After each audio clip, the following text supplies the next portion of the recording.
Hello, good afternoon, listeners. Good afternoon, everyone out there. How are you doing? How is it going with you today in Calabar, in Cross River State, on campus? We can see the joy everywhere as our new students matriculate. So we say big congratulations to everyone matriculating today. We are super excited to be here today on the Clime Show, which is all about climate change, climate education, climate orientation to the society, to the communities, to University of Calabar, and to Cross River States.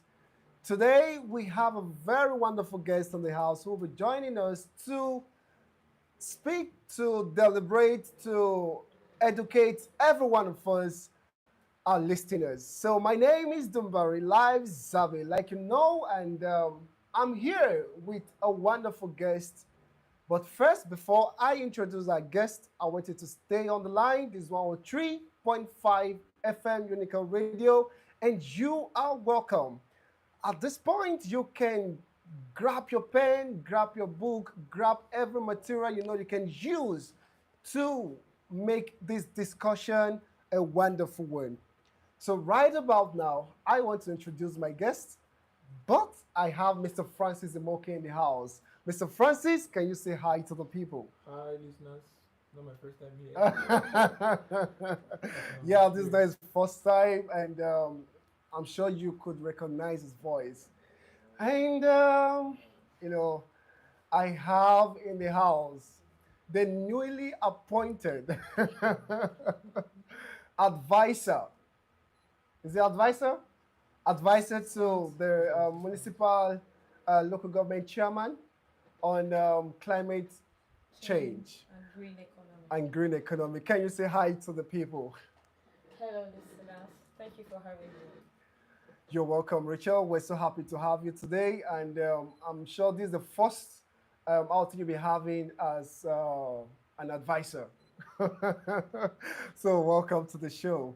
Thank you. And to the big oracle in the studio today, we have the Honorable Commissioner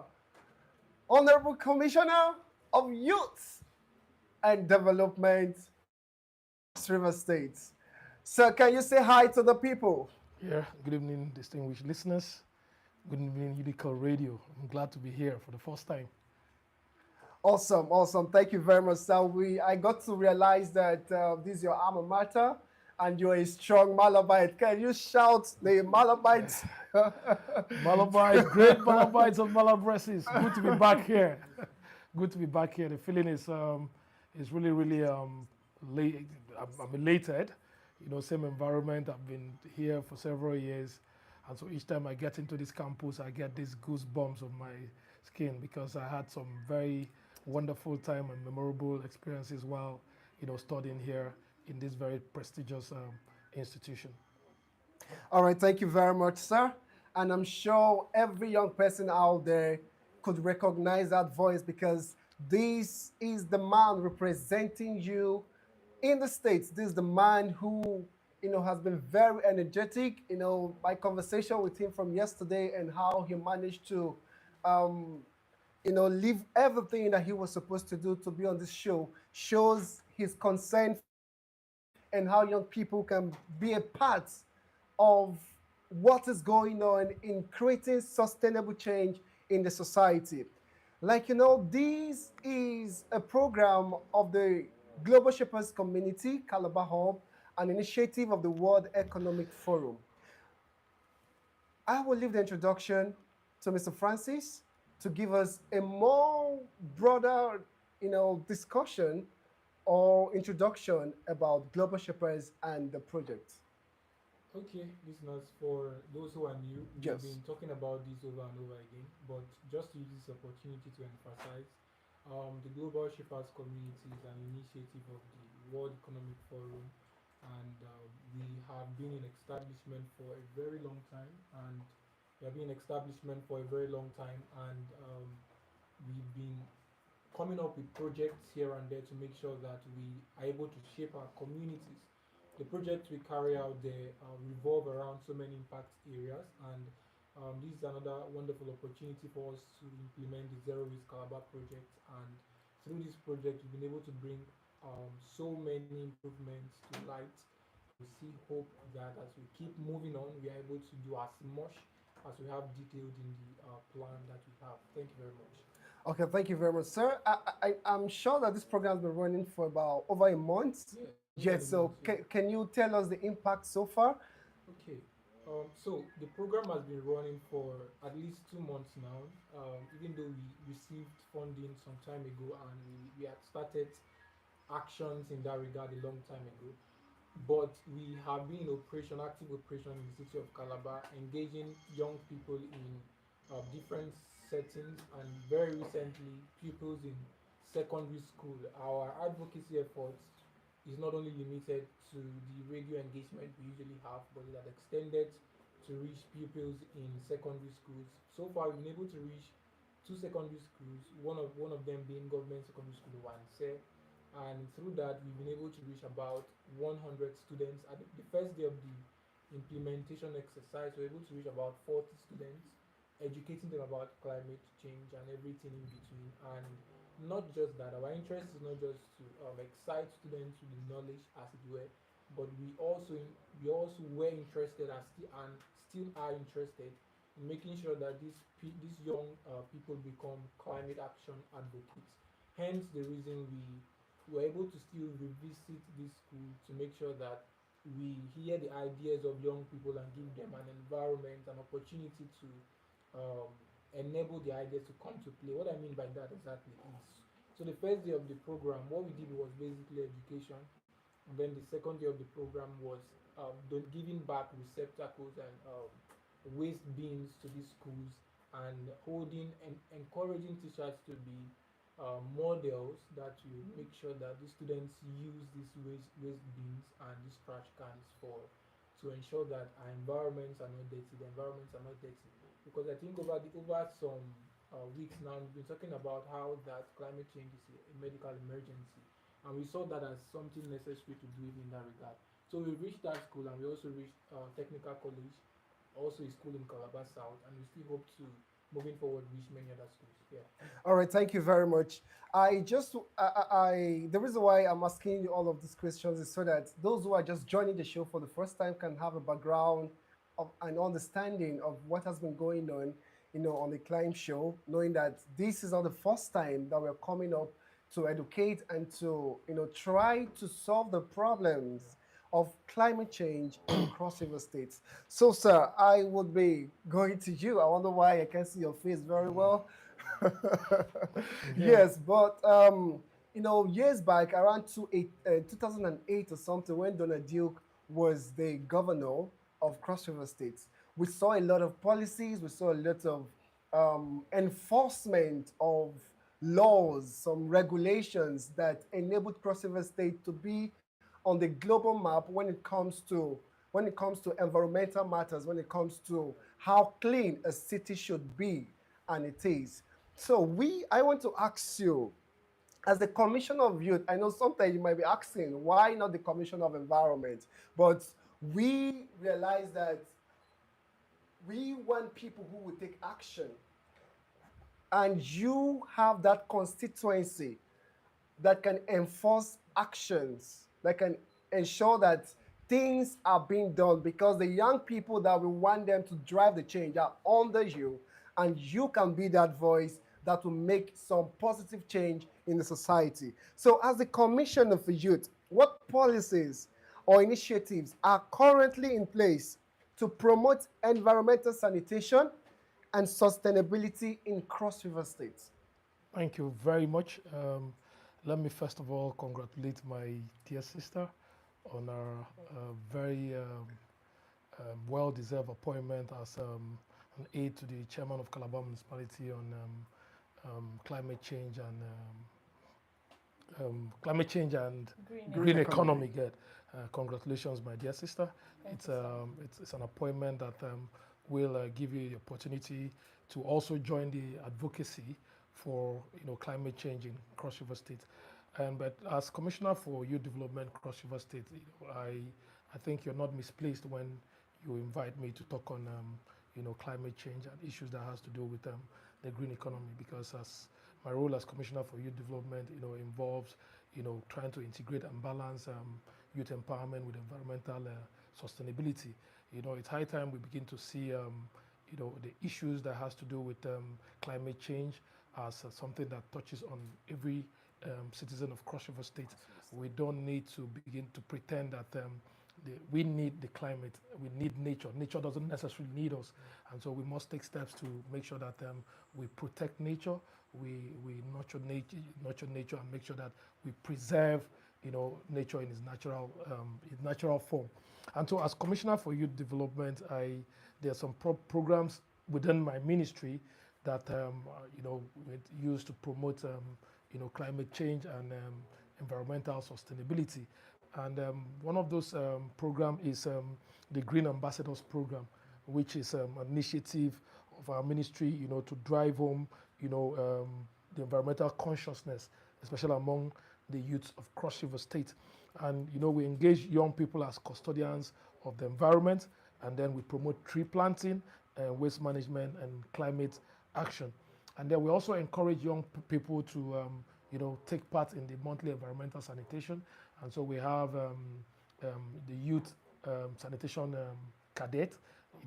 They help us to make sure that they enforce compliance with the sanitation that comes up on the last Saturday of every month. We also have partnership with development partners that we that help us to in capacity building programs for our young people, focusing on renewable energy, conservation, and waste to wealth, because we have underlined the need to incorporate programs that tend to convert waste to wealth, because we know that in developed countries waste is now a source of income. And so we're trying to bring that to Cross River State, and we've had programs with at the American Corner with one of our development partners, where we trained young people on the importance of waste to wealth, which is now a major revenue earner world over, and we don't want the youth of Cross River State to be left out. We also have climate action projects that supports afforestation, mangrove restoration, and alternative livelihood to reduce deforestation. And presently in Cross River State, the state government has taken issues of deforestation and afforestation very seriously by setting up the green sheriffs across by the Forestry Commission across the state to help protect our forest economy. And the governor too has also initiated programs to plant trees, tree planting campaigns across the state. And all these programs are initiated by young people. And so as a ministry, we encourage our young people to keen into this program. We also have skill development in green technologies, including training in solar panel installations, organic farming. We have upcycling of waste materials and eco-friendly building techniques. As we speak, there's a vast estate that is about to be built, in the 3 senatorial districts. And the building materials to be used, the major building materials are going to be bricks that are made from waste materials. Oh. And so it's eco-friendly because we're trying to see how we can, make use of our local resources. And the particular brick, that brick technology is going to be made from waste, that we get, in the state. We also have encourage young entrepreneurs to also get involved in innovations that has to do with, eco-friendly and innovations, like setting up ideas that will, enhance water recycling and water purification system. So we encourage them to, create apps that will help us to, recycle, waste and all of that. And we also have ecotourism and youth engagement, seminars across the state. I attended one which took place just about, I think, a month ago, put together by Youth in Tourism. Okay. And the major focus of the program was how to come up with eco-friendly, tourism initiatives that will, help to preserve our ecosystem, and then also environmental sustainability. We also have community-led waste management initiatives where we encourage our young people to go into different communities to educate our locals on proper waste disposal and management. We also have environmental education that we are promoting in schools in collaboration with the Ministry of Education, which is what he just said about going to secondary schools to begin to educate the young people at that early age to begin to appreciate the proper waste disposal, proper waste management at that tender age. And basically, if we get this mentality straight to our young people, you won't have them litter the street as they go along the way. So that's the most of the projects that we are carrying out in the ministry. And then we also involve in public awareness campaigns. Whenever we have programs in the ministry, we make waste management part of our sensitization strategy to let the young people know that we must deliberately collaborate with government in issues of waste management, waste disposal, and environmental sustainability. Wow, so much already going on in the States. I'm sure a lot of listeners will be asking, am I in the States? Am I? So, sir, you mentioned Green Ambassadors Program. How long has this been on? Yeah, ever since I became commissioner and attended that event at the American Center, and the idea I got there from the various speakers, I immediately had to engage them that, okay, then we need to set up something, and then they gave me some persons to come over to the ministry for us to drop that program, and the program has been ongoing. We have I branded some ambassadors in the Ministry of Youth Development.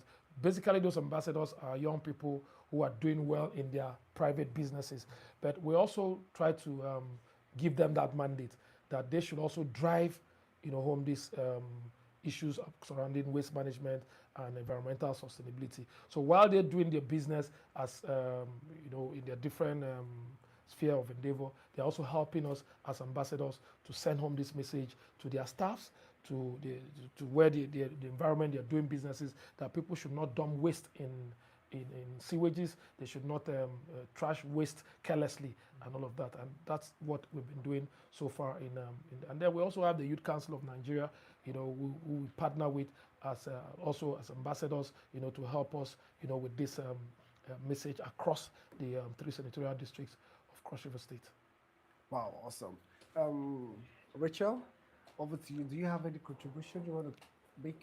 Okay, yeah, to add to what the commissioner has just said, there are some environmental laws and initiatives that are existing in Cross River State. We have the Cross River State Forestry Law. This law protects the forest reserves and promotes sustainable practices. Recently, the Governor, His Excellency Senator Chris Bassett had signed a Green Economy Bill, which is just like a domestication of the nationally determined contributions.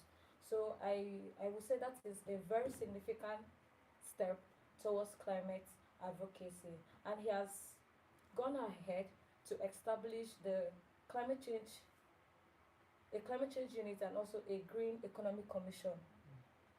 I think that was released a few days ago. Yeah, right. So these are initiatives that are currently running in Cross River State. We also have the Cross River State Environmental Protection Agency. This agency enforces state environmental laws. We have Cross River State. This agency, the responsibilities of these agencies is to establish environmental laws, penalize people who go against these environmental initiatives. We have the Green Police, which was Green Police. Yeah. Wow. Which was set by the previous administration, and that particular initiative was to monitor illegal logging and deforestation in the state. Awesome, awesome. I was telling the first time. This is the first time I'm hearing about the, Green Police. Have they been in function? Have they been functioning? Yes. Okay, it's just basically for deforestation, not how the citizens are misusing or, throwing trash everywhere. Okay, like I said, each of these initiatives have a particular mandate or Mandate. area they're Okay. focused on. So we have the environmental agency; those ones are focused on. We Okay, have okay, okay. Thank you so much. All right, so let me go back to our honorable commissioner in the house. So, sir, how can the government integrate waste management and recycling into its broader climate action agenda? Because when you spoke, you mentioned a lot of things that the government and your office have already established. And Lagos happened to be one of those states when it comes to recycling of waste. And Cross River State alone, based on research, has over millions or tons of waste, like plastics, that are being thrown on the streets, that clogs the gutter-ways and all of that. So, what is the government doing to integrate recycling management in the system? Well, I think our Tierra essay on green economy and climate change has taken time to rail out most of the enabling laws that has to do with climate change and the green economy. And then recently she also pointed out, which is something that is very commendable, that His Excellency released the two major commissions that has to do with climate change. That's the Cross River State Council on Climate Change and Green Economy Commission. These two bodies are statutory and are expected to provide strategic direction, ensure policy implementation, and coordinate intersectoral collaborations to achieve the state climate change goals and green economic aspirations. Also, the state government in its effort to integrate climate change and green economy into its program, just like you mentioned, Lagos State has come up with a lot of programs, that tend to promote climate change. Some of the programs here are the Green Skills and Entrepreneurship Hubs, which Green Skills and Entrepreneurship Hubs. These centers across the state will train young people in recycling, renewable energy installation, organic farming, and upcycling. Presently, we have a project with the Ministry of Agri, which is going to come up in a few months' time, and that is in cassava cultivation. And most of the training that is going to come up very soon is not just in cassava cultivation, but also how to recycle the waste from cassava, production. Or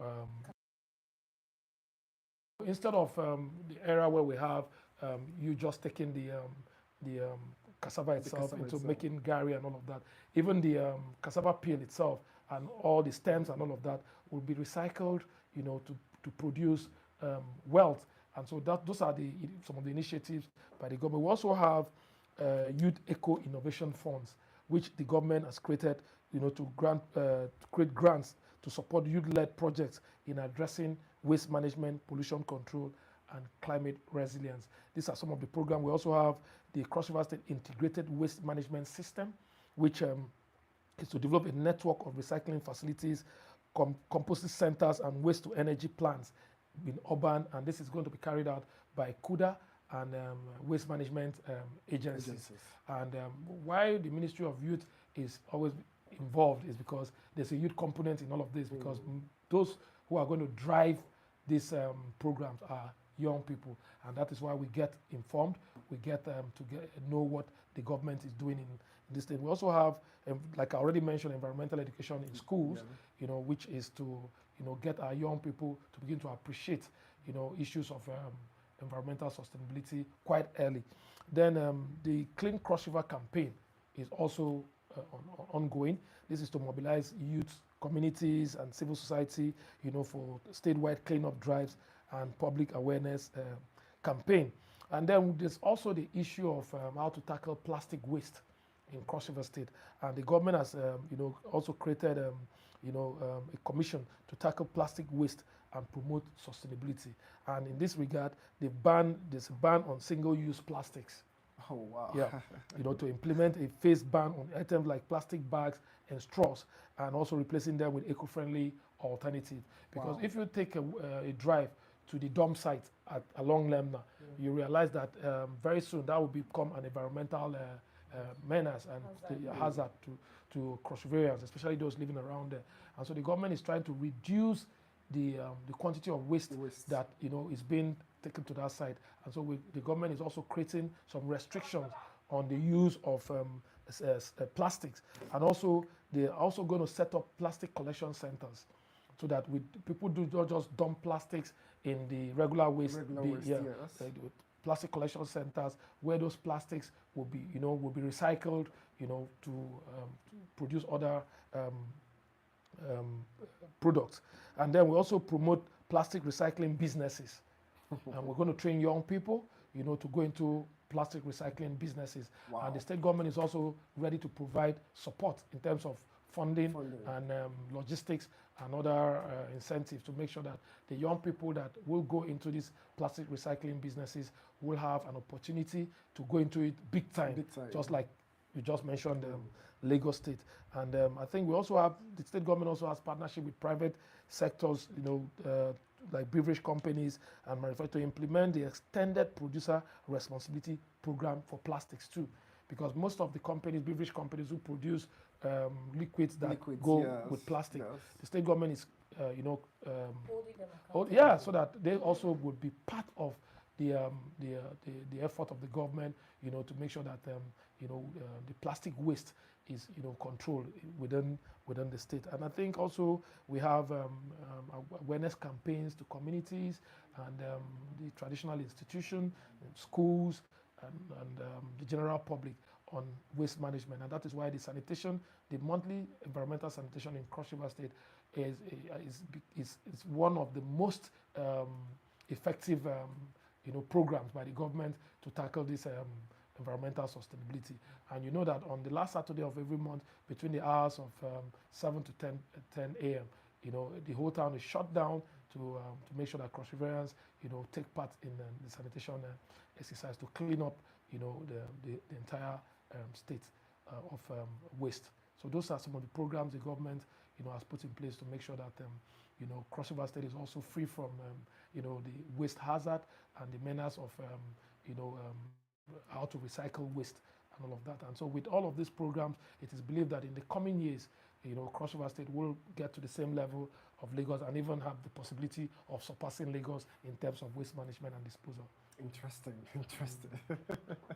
Wow, you've just lost because there are lots of creative, innovative programs that the state government are already putting in place.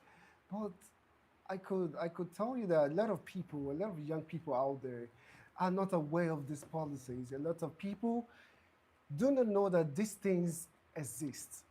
So how can we drive these policies to the streets to ensure that young people understand that there is a policy, there is a system whereby you can earn for just bringing your plastic?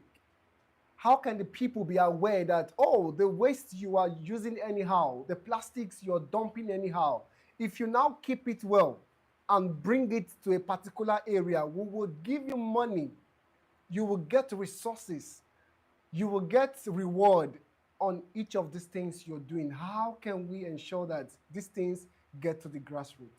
Simple. This is one of the platforms, and that's why I had to, jump on it, because what we're trying to do is sensitization, mobilization, create this awareness and make sure that, these government policies and programs, as it has to do with waste management and environmental sustainability, gets to the grassroots.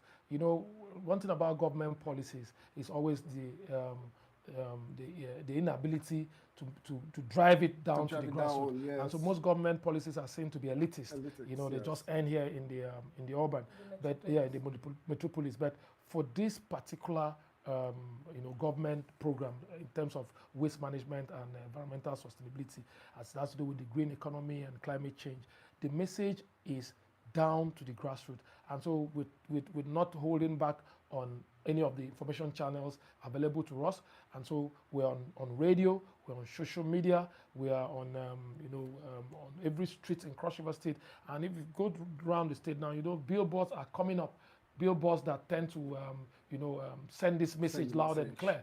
And even down to UGEP, you have the UGEP Urban Development Authority. The same message is out there on how to, recycle waste, manage waste, and dispose waste properly. Down to ECOM, down to the north. And so the message is going real down to the grassroots. And like I told you, we have the green sheriffs, who are also, trained to educate the young, because they are posted across all the forest reserves and all the communities in Cross River State. And that message is, is taken to the grassroots on how to present. In fact, I come from a very remote community in Cross River State, and I was surprised that the last time I traveled for my New Yam Festival, I actually stumbled on the Green Sheriffs.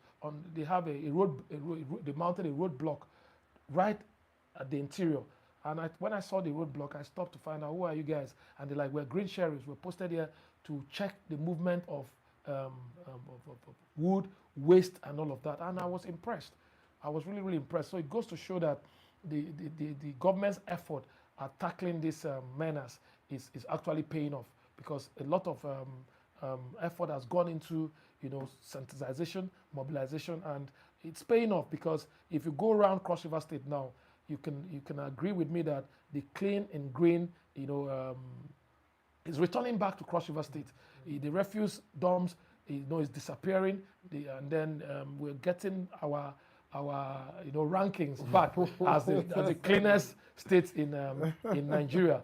And I think we must commend the effort of the governor, His Excellency Senator Barrister Odum-Ijom Ukam, who since inception at May last year, he has taken the waste management, waste disposal, the green economy, and climate change very seriously. And like we said recently, he has set up two commissions, saddled with issues of climate change and green economy. And I can bet you that with the governor even chairing the climate change council, you can agree with me that it's not going to be business. It's intentional. He's the chairman of that particular council. So I mean, nobody should joke about it. And I know the kind of person the governor is. And I think Cross River State very soon will be among the top ranking states when it has to do with issues about climate change and green economy. And I can assure Cross Riverians that Cross River State is under one of the best hands you can ever think of, because the governor, Senator Barrister Odum-Ijom Ukam, is driving the state on all fronts. When I mean all fronts, infrastructurally, educationally, youth empowerment, and even the issues of climate change have become top priority at the front burner when it has to do with Cross River State. Now you can even see local government chairman appointing 8 into climate change and green economy. It shows that the message is getting down to the grassroots. Yeah, because now you have 8 in local government, and very soon even the councillors will also pick 8 on climate change. So you can imagine 196 wards having climate change ambassadors. So the message is going around the entire state, and I think we will very soon begin to enjoy the dividends from the effort of the state government in this regard. Wow, awesome. For those who are just tuning in, that is the Commissioner for Youth and Development, CROS. So you can reach us on 0906 988 0789, because we wanted to be part of this conversation. If you have any concern, any question you want to ask the guest in the house, you're free to reach out to us on WhatsApp. You can send a message to 0809 444 4058. 0809 444 4058. Now, Mr. Imoke, I know you have some boiling questions you want to ask our guests in the house. Let me give you the mic to do so. All right, I'm really excited to hear about all these developments. I mean, it looks like the structure has already been set for the ship to sail very well, and it's actually most of the information I'm getting it for the first time also, and I'm really excited to hear, and even having the opportunity to sit with someone who is particularly positioned at the grassroots, so to speak. So I was going to ask that what are the plans for the rural communities, but it looks like they have already been covered. So those catchment areas usually are we usually see some challenges because when we talk about climate change, like we said, it has very contrasting implications, especially as it concerns health. So I'm seeing that so if the urban areas are covered as it has to do with the implications that climate change brings, what is really happening to the rural areas? And I'm looking at the solution already that the structures are already in place.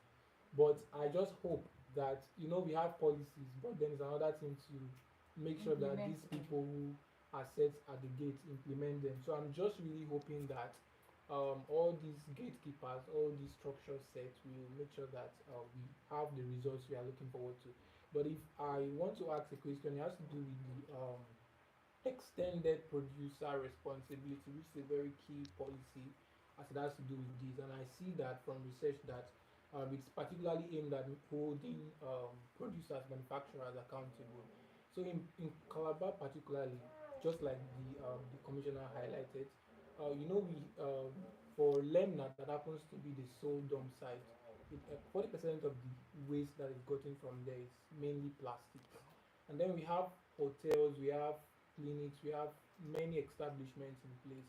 What efforts are being put in place actually to make sure that these people are held accountable? Accountable. Really, because the policies are there, but then how are we The really looking accountability. towards Well, making sure? I think for us in Cross River State, the government has actually put structures in place to mandate these manufacturers to take responsibility for the recycling, or the life cycle of their products, including their post-consumer waste collection and recycling. And how does the government intend to achieve this? We've come up with what the policy called deposit refund systems. Now, this deposit refund system require a deposit on plastic bottles, aluminum cans, and other recyclables, refundable upon recycling. And so, every company that is involved in production of plastic would not want to lose money.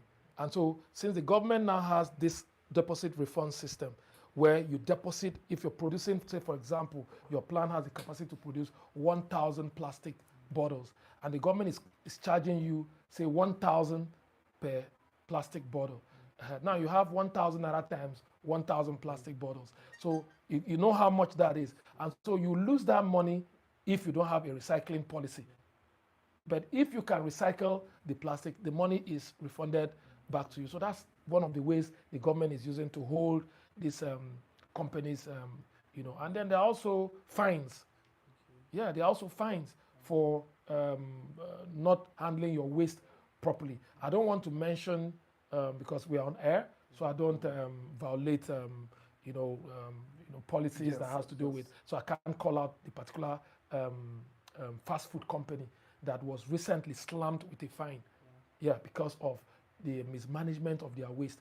They channeled their waste to the public drainage, and they were sanctioned. I'm aware of that. Awesome. And so those are the kind of policies. And the fine, was not a simple one. It was not cheap. And so such a company coming out from the payment of that fine will never ever be involved in that kind of practice. So those are the ways government is trying, to make sure that we put together this extended producer responsibility. And right now in Cross River State, for every company that is coming into Cross River State to start business that has to do with the production of plastic, you're meant to sign a kind of memorandum of understanding, and also some form of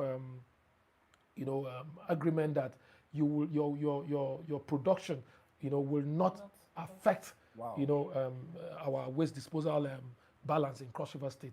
And if they come with penalties. Yes. So if you violate those agreements and those MOU, the terms and conditions, you are slammed with fines. And you know that every businessman is out to make profit, and so you reduce, the extent to which you're always sanctioned or slammed with fines. And also, that the public too have this perception. If a particular company is always noted for infringements, even the public will lose faith in that particular line of production of the company.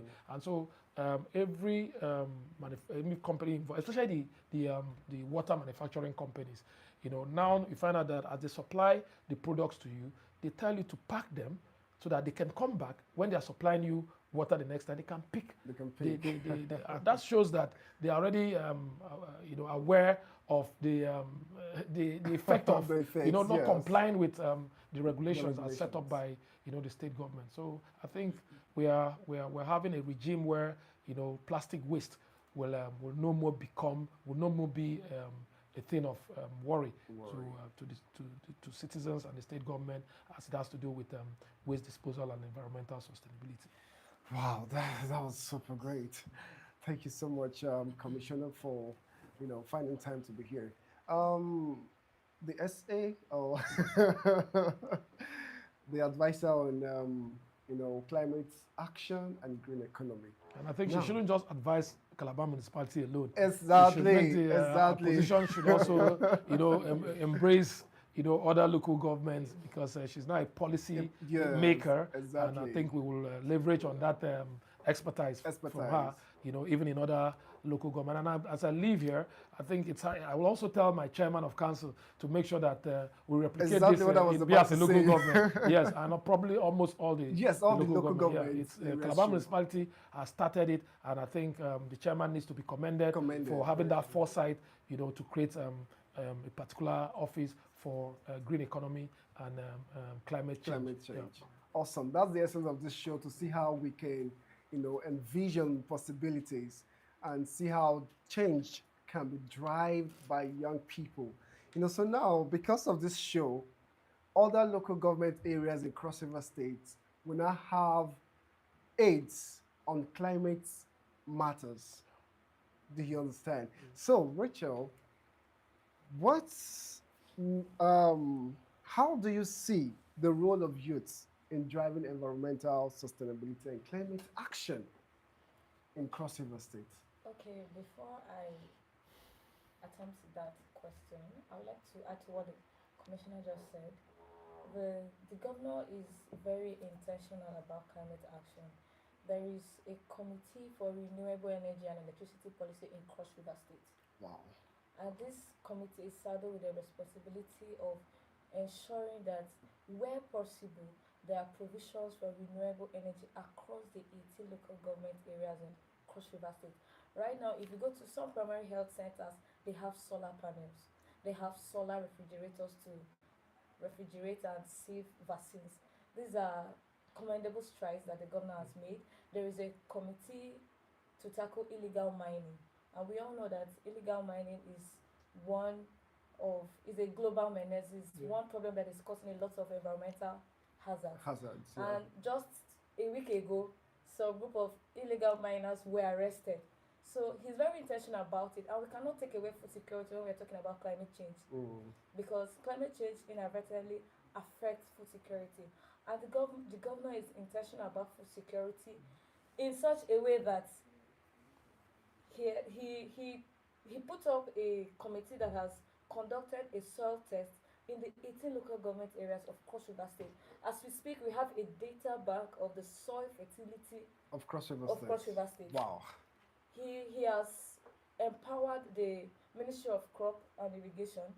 They are giving out palm nut outfits to people to plant. So he's doing a lot. He has distributed thousands of fertilizers. He's particular about agriculture and climate change.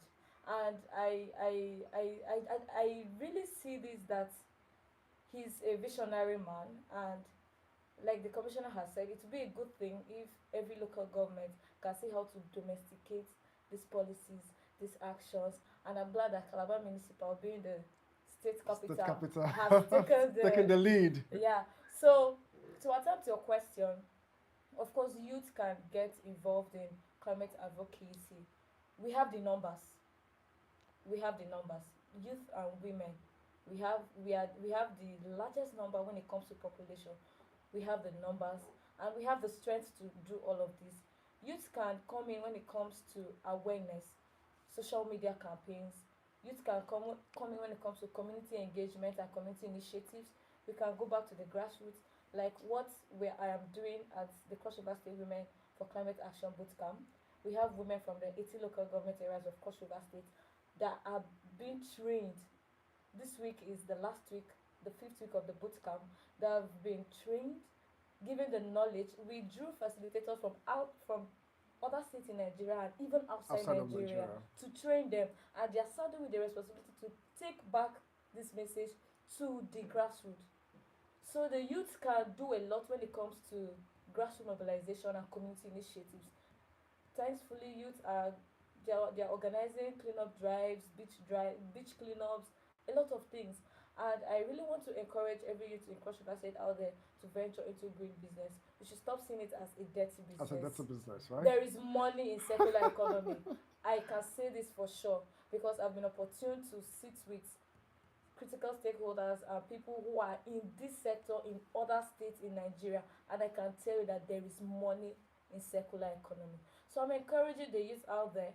I am currently building my social enterprise as well on circular economy. Wow, awesome. So I'm encouraging every youth out there to take up initiatives, take up recycling hubs, do all of these things. Let's raise this awareness. I would also recommend advocacy and policy. Most times youth tend to they sit back when it comes to policy. Policy is not just about the House of Assembly alone. Every one of us has a role to play when it comes to policy development. We can carry out researches. You can send memorandums to the House of Assembly. You can send recommendations to the House of Assembly. You can advocate on social media. You can every youth is from a local government that has a representative in the House of Assembly. You can call your representative and, sir, this is what I think should be done. He will know the best way to translate it into a motion that can be raised in the floor of the House. And these are just a few of what youth can do. We can mobilize ourselves, go on work, raise awareness, do all of these things.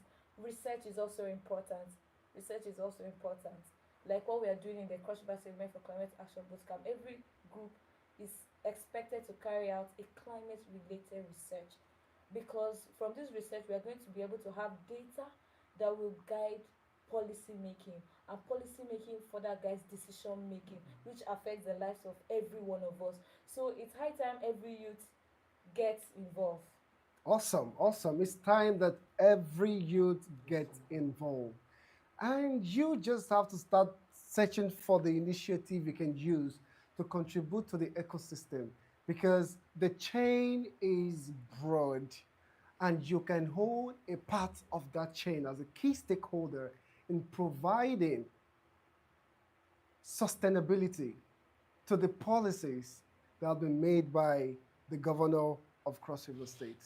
So, sir, I'm sure that before now there are a lot of organizations, a lot of CSOs, CBOs, and all of that who have been doing their little best to ensure that all of this change, when it comes to climate change, reduces, and they educate other people. So, how open is the government in collaborating or partnering with most of these upcoming organizations, in ensuring that they also drive, government supports them to drive the change wherever they find themselves? Well, thank you very much. I think the government of Cross River State has been, intentional when it has to do with issues bordering on climate change and the green economy. Like I said earlier on, the governor just established the Climate Change Commission and the Green Economy Commission. He's personally heading the Climate Change Commission, Climate Change Council, meaning that he wants to be at the forefront of the campaign, for climate change and green economy. And most of the development partners and line agencies that are involved in this advocacy for climate change and green economy in Cross River State have received tremendous support from government in terms of their programs, in terms of their advocacy, in terms of their reach, and they've enjoyed so much support from government. I know that severally at ESCO, the Commissioner for Environment has always inundated the ESCO on programs being carried out between the Ministry of Environment and development partners, in the area of environmental sustainability and climate change.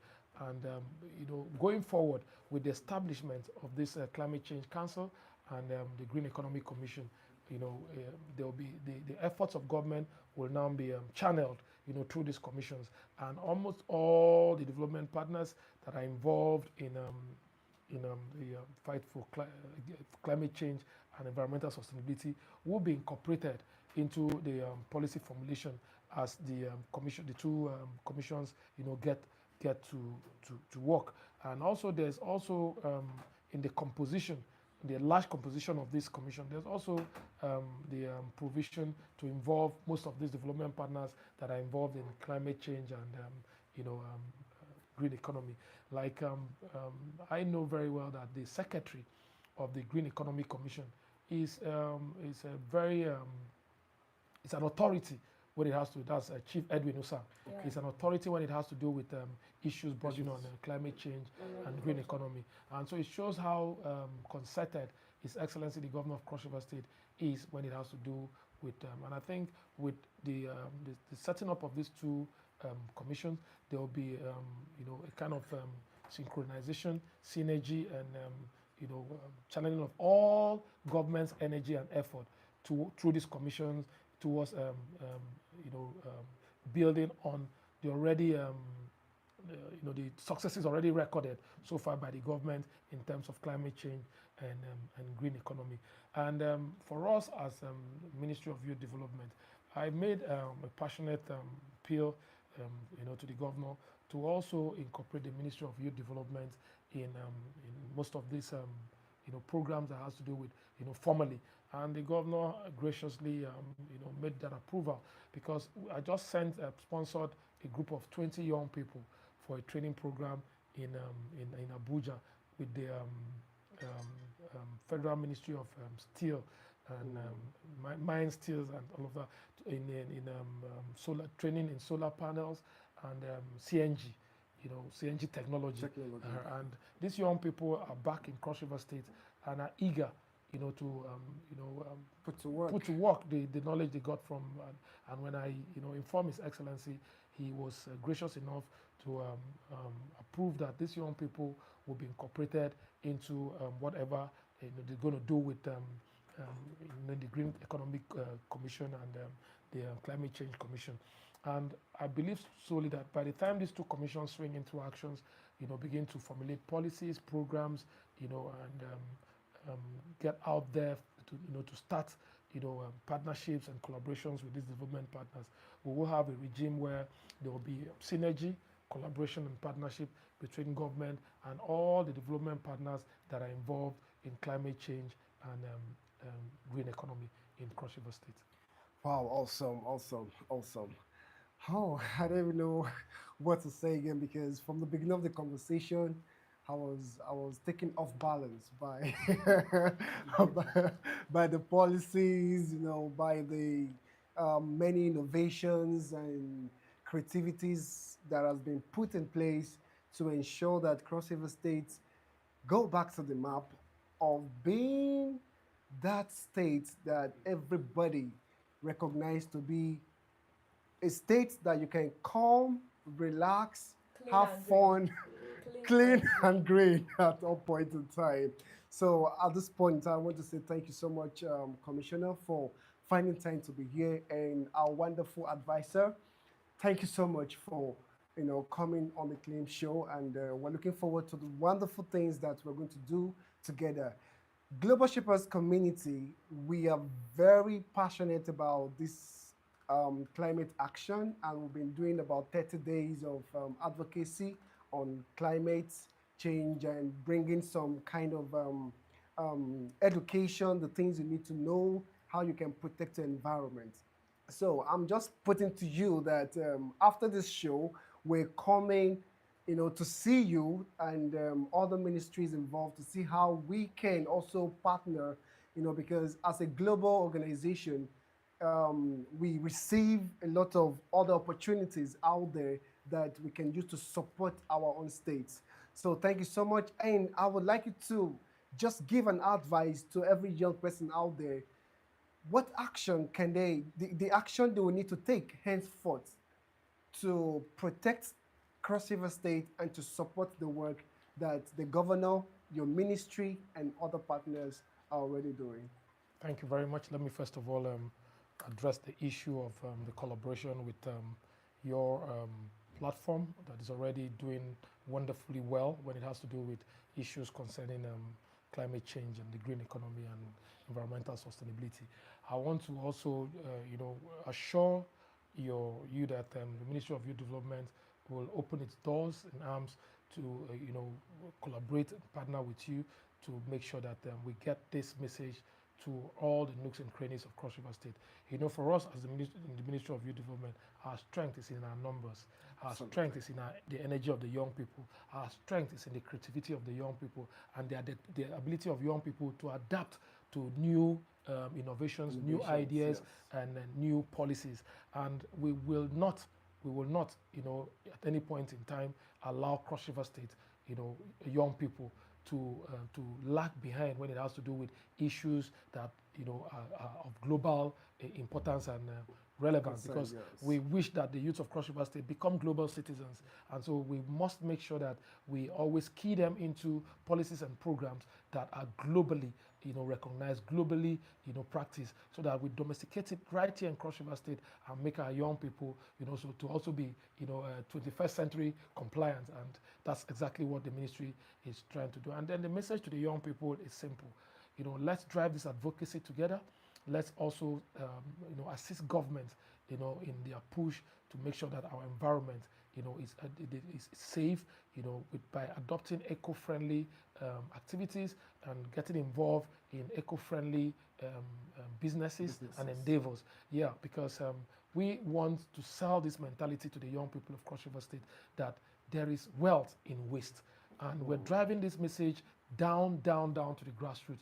And so we will be encouraging our young people to be involved in these recycling hubs, our young people to begin to, get into innovative ideas that will tend to, increase their capacity when it has to do with the waste to wealth economy. The circular economy, the blue economy, the green economy are all, new innovations that are right here in our hands that can help our young people, to have alternative source of income. And as we speak, waste is one of the most, in fact, it's almost joining the blue chip, what we call blue chip, industries and company waste right now. And we want our youth in Cross River State to key in and begin to smile home, to the banks with, the wealth that comes from waste recycling, waste management, and proper waste disposal. Thank you so much. Excellency, can you? Okay, my word to every youth out there, it's Christmas, it's the season of celebration. Let's cultivate the habit of sustainable consumerism. It's very important. Sustainable consumerism in everything we're doing out there. Let's have sustainability in mind. Let's have the environment in mind. Let's inculcate sustainability in everything we do. And of course, consume responsibly. All right. I like that last line. Consume Consume responsibly. responsibly. That's a strong message. Don't drink like that plastic of Coke. And And don't believe One time I just threw it in anyhow. Okay, Mr. Francis, finally. All right, so not so much words, but what I have to say is that we should all get interested. It affects everyone, and we are part of the solution. Yeah. Thank you so much. Once again, I really want to thank you, Commissioner, for being part of this show, and we're looking forward to the collaborations that we will have to create sustainability when it comes to climate action in Cross River State.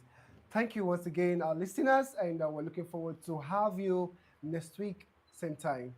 Have a wonderful afternoon. Thank you very much. Thank you.